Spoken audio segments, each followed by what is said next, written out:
Ano? Ay, nako. Ang hirap mapahiya sa harap ng maraming tao, no?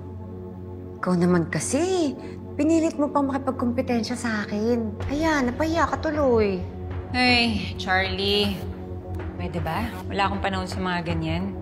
Nandito ako para mag-focus sa kaso. Of course. Pero paano mo masasolve yung kaso kung may eliminate ka agad? Sa bagay, nandito naman ako eh. Tsaka wala namang nag-expect na malayo yung mararating mo. Huwag kang mag-alala. I'll finish this case for you. Bahala ka.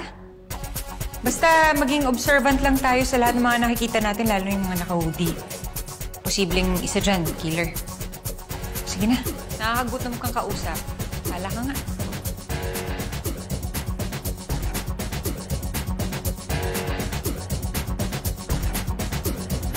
Don't you just hate that girl? Ay, ma'am, nandito pa po pala kayo.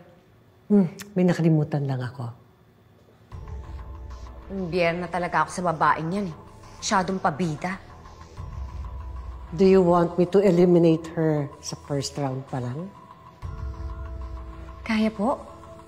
Kaya niyo gawin yun? Of course! I'll be one of the judges. Sige po, gawin niyo po. I can, but I wouldn't. Bakit? Dahil gusto ko siyang paabutin hanggang finals. Ha?